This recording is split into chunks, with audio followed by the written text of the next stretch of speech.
Assalamualaikum warahmatullahi wabarakatuh. Pada kesempatan kali ini saya akan menjelaskan materi terkait dengan teori biaya, di mana kali ini teori biaya masih berkaitan dengan teori biaya pada sebelumnya. Kalau sebelumnya kita katakan bahwa dalam teori biaya itu adalah biaya jangka pendek ya. Jadi kalau hari ini kita lebih mempelajari kepada teori jangka panjang. Untuk aplikasi ke perusahaan, kemudian ke struktur pasar, nanti misalnya pasar persaingan sempurna, pasar monopoli dan sebagainya, itu biasanya kita lebih banyak kepada konsep yang teori biaya sebelumnya, yaitu teori biaya jangka pendek.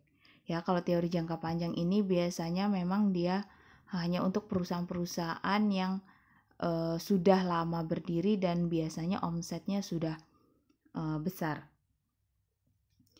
Biaya produksi seperti yang sudah dikatakan bahwa merupakan semua pengeluaran yang dilakukan perusahaan untuk memperoleh faktor produksi dan bahan-bahan mentah untuk menghasilkan produksi. Jadi konsep dari biaya produksi itu adalah seluruh biaya yang dikeluarkan pada saat kegiatan produksi. Makanya dalam jenis-jenis biaya itu ada yang disebut dengan biaya tetap dan biaya variabel. Nah, kalau dalam jangka pendek ya biaya itu adalah terdiri dari ada biaya tetapnya, ada biaya variabelnya. Apa saja kalau dalam jangka pendek biaya tetapnya? Mesin, ya peralatan. Kalau biaya variabelnya adalah bahan-bahan. Tapi kalau secara jangka panjang, ya biaya jangka panjang yang ada hanya biaya variabel, ya tidak ada biaya tetap ya. Jadi kalau yang terdiri dari keduanya itu hanya pada jangka pendek ya, teori biaya jangka pendek. Kalau jangka panjang di sini kita lebih fokus ke biaya variabel, karena pada jangka panjang biasanya adalah semua biaya akan berubah. Bagaimana dengan biaya mesin peralatan? Nah, itu pasti akan berubah.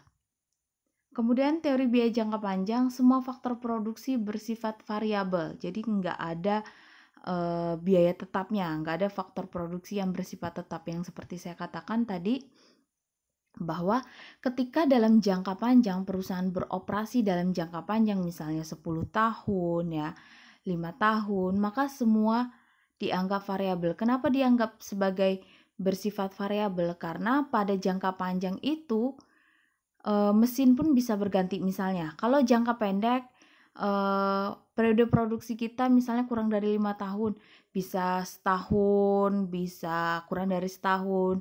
Sedangkan mesin yang kita pakai itu adalah umur ekonomisnya 5 tahun.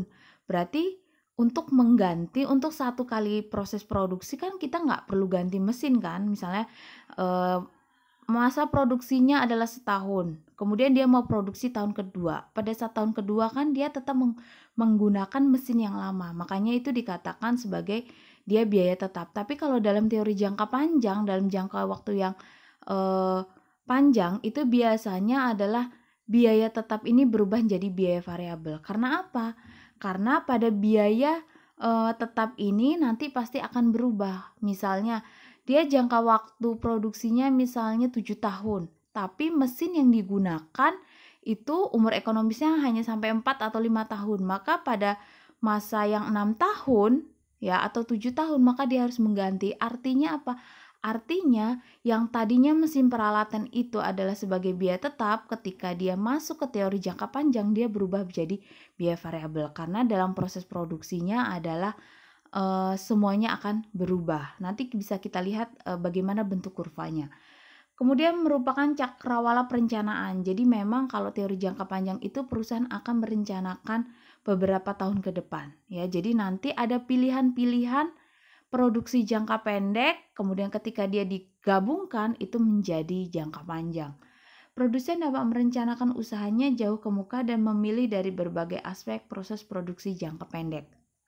Jadi jangka panjang atau teori biaya jangka panjang itu merupakan sekumpulan dari biaya-biaya jangka pendek.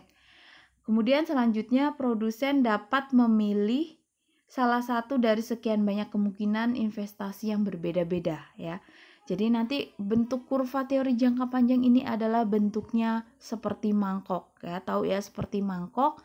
Jadi Ada yang kalanya pada saat dia di awal bagaimana biayanya, pada saat dia sudah turun ke bawah bagaimana, dan lain sebagainya. Jadi pada saat pada kurva itu maka ada berbagai kemungkinan yang dipilih oleh perusahaan. Nah, ini juga nantinya pasti berhubungan dengan bagaimana tingkat produksi, apakah dia merupakan perusahaan baru atau perusahaan lama. Nah, biasanya kalau biaya jangka panjang itu memang perusahaan-perusahaan yang memang dia sudah lama berproduksi. Nah, kalau sedangkan untuk perusahaan yang baru berdiri itu memang dia masih menggunakan teori jangka pendek, bukan jangka panjang. Nah, ini adalah kurva biaya rata-rata jangka panjang ya. Biasanya kurva biaya jangka panjang itu disebut sebagai long run average cost ya. Jadi kurva biaya rata-rata jangka panjang. Long run average cost atau kurva biaya rata-rata jangka panjang ini hubungan antara jumlah output Q dengan ongkos produksi. Bisa dilihat kurvanya ada AC1, AC2, AC3 sampai dengan AC6. AC1, 2, 3, 4, 5, 6 ini adalah average cost dari biaya jangka pendek. Makanya tadi saya katakan bahwa dalam biaya jangka panjang itu merupakan kemungkinan dari jangka pendeknya.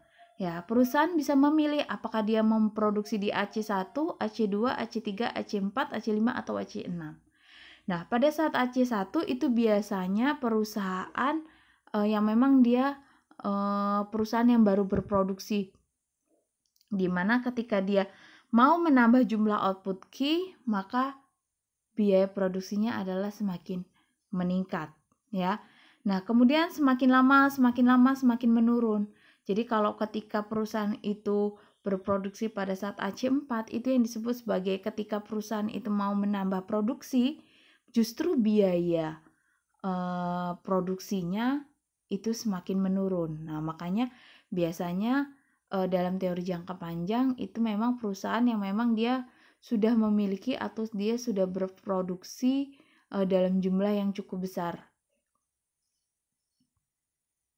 Kemudian jadi kurva perencanaan jangka panjang long run average cost adalah menunjukkan titik-titik di mana besarnya biaya rata-rata untuk memproduksi berbagai tingkatan produksi dalam jangka panjang terkecil ya. Jadi di sini adalah menunjukkan titik-titik bagaimana biaya rata-rata ya, dia biaya rata-rata yang harus dikeluarkan per unit produksi. Jadi dalam jangka pendek seperti apa? Kurva ini merupakan kurva biaya rata-rata jangka panjang bagi produsen. Kemudian produsen akan memilih satu skala produksi jangka pendek yang memerlukan biaya produksi terkecil dalam jangka waktu menghasilkan produksi. Jadi itu adalah berbagai kemungkinan dari biaya rata-rata, maka disesuaikan pada kapasitas produksinya atau disesuaikan dengan perusahaannya ya. Apakah dia ketika perusahaan itu memang dia skalanya besar, pasti dia akan memilih jumlah produksi yang lebih banyak.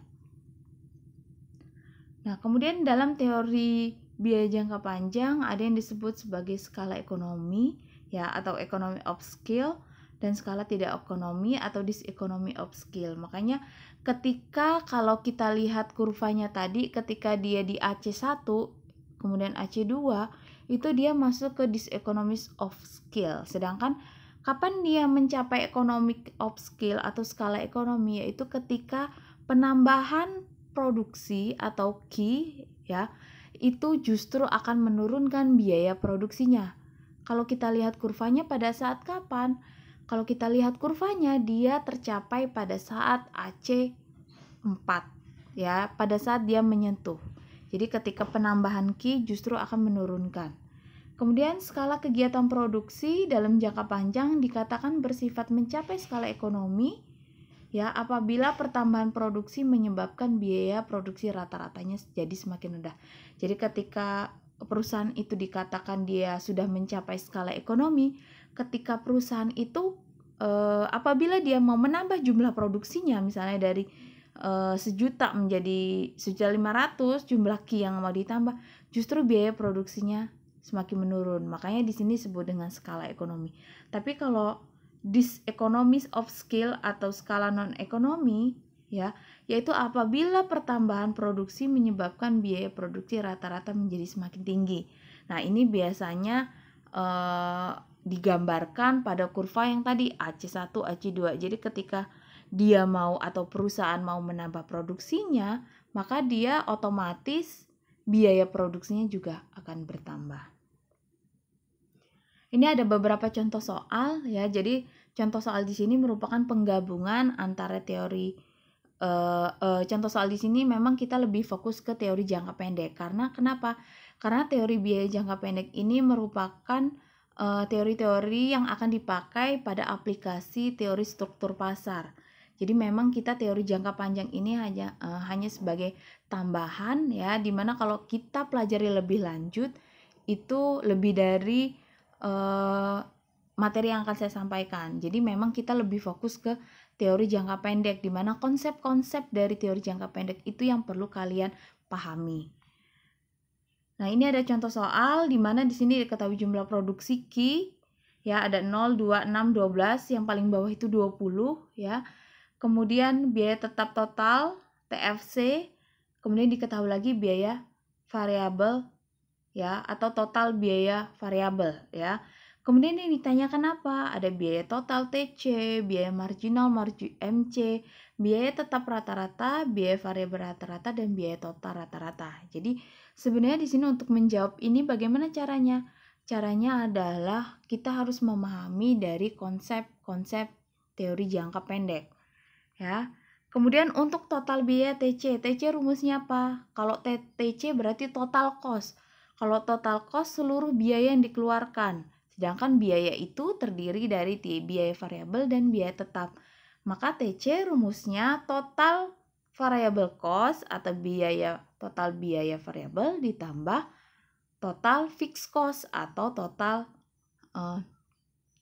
biaya tetap. Ya, TC sama dengan TVC ditambah TFC. Kemudian biaya marginal.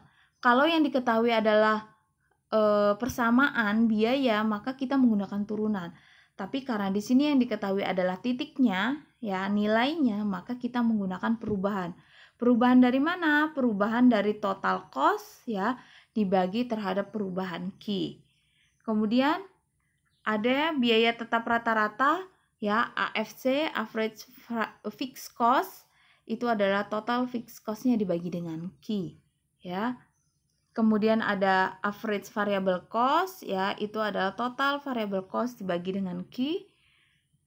Dan yang terakhir ada ATC atau AC, banyak menyebutkan average total cost atau average cost, ya, sama ya, cuman beda penyebutan. Itu rumusnya adalah total cost-nya dibagi dengan Q, ya. Diingat lagi konsep biaya jangka pendek bahwa ketika kita mencari rata-rata pasti semuanya akan dibagi pada jumlah produksi atau Q.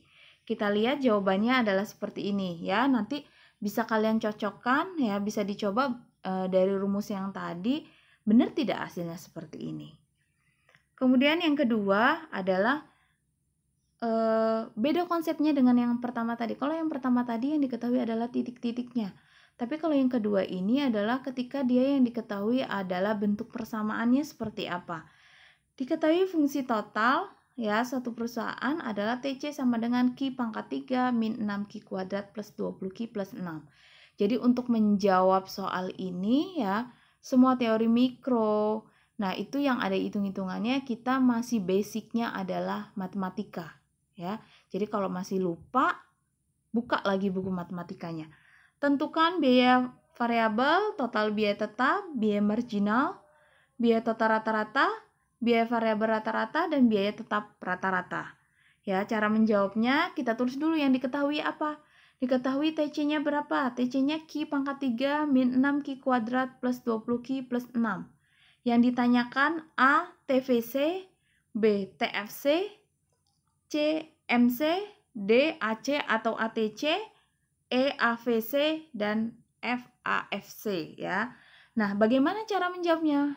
Cara menjawabnya adalah ingat lagi kita menggunakan rumusnya sama seperti yang saya berikan pada saat menjawab soal di tabel atau konsep-konsep biaya produksi jangka pendek. Jawabnya yang pertama adalah yang ditanyakan adalah total variable cost, ya. Total variable cost ini adalah apa pengertiannya? Total variable cost ini adalah biaya yang dikeluarkan tergantung pada jumlah produksi. Jadi ketika produksinya naik, berarti biayanya naik ya. Produksi dilambangkan oleh apa? Dilambangkan oleh Q. Jadi kalau total produksi, kalau kalian lihat ya TC tadi persamaannya ya, di situ terdiri dari TVC dan TFC. Mana yang merupakan bagian TVC? Yang merupakan bagian TVC itu yang biasanya yang memiliki variabel. Variabel apa? Q-nya. Ya. Jadi TVC-nya adalah Q pangkat 3 min 6Q kuadrat plus 20Q. Kalau Q-nya naik, pasti TVC-nya akan naik karena dia berubah disesuaikan pada jumlah produksi. Bagaimana dengan TFC? TFC ini kan fix, berapapun jumlah produksinya, maka biayanya akan tetap, biaya tetapnya ya. Sekali lagi saya tekankan, ini kita contoh soalnya hanya konsepnya jangka pendek ya, bukan jangka panjang. Nah, di sini adalah kenapa dia 6? Karena 6 tidak, walaupun Q-nya mau tambah 10, 20, 100, sejuta, dia tetap biaya tetapnya 6 karena lihat lagi ke pengertiannya ya. Kemudian selanjutnya marginal cost ya. Marginal cost karena dia di sini merupakan persamaan, maka kita menggunakan konsep turunan. Turunan pertama dari TC terhadap Q-nya. Ya, diturunkan Q pangkat 3 min 6Q kuadrat plus 20Q plus 6. Ketika dia diturunkan terhadap Q, maka hasilnya adalah 3Q kuadrat min 12Q plus 20. Ya, kalau nggak ngerti kenapa hasil keturunannya seperti ini, silakan dibuka lagi mata kuliah matematika bagian turunan. Kemudian AC ya, average cost atau ATC, rumusnya apa? Total cost dibagi dengan Q. Tadi tinggal ditulis aja, yang diketahui di soal total cost-nya apa? Q pangkat 3 min 6Q kuadrat plus 20Q plus 6. Semuanya dibagi Q. Jadi masing-masing Q pangkat 3 dibagi Q, hasilnya Q kuadrat. Min 6Q kuadrat dibagi Q, hasilnya 6Q. 20Q dibagi Q, hasilnya 20. 6 dibagi Q, maka hasilnya adalah 6 per Q ya. Bedakan ya dengan MC tadi, turunan dari 6, 0. Ya, tapi ketika dia dibagi, dia tetap 6 per Q. Ya, ini biasanya yang paling banyak kesalahan adalah di letak pembagian dari TC. Kemudian selanjutnya average variable cost itu merupakan TVC dibagi dengan Q. Tadi TVC-nya sudah ketemu di soal yang A, apa? Q pangkat 3 min 6Q kuadrat plus 20Q dibagi Q. Nah, tinggal dibagi masing-masing Q pangkat 3 bagi Q, Q kuadrat, 6Q kuadrat bagi Q, 6Q plus 20Q bagi Q, hasilnya adalah 20. Kemudian yang selanjutnya yang terakhir adalah AFC. AFC itu adalah TVC dibagikan dengan Q. TVC-nya berapa tadi? TFC-nya berapa? 6. Maka 6 dibagi Q. Hasilnya adalah 6 per Q. Ya. Demikian penjelasan dari saya. Saya akhiri. Assalamualaikum warahmatullahi wabarakatuh.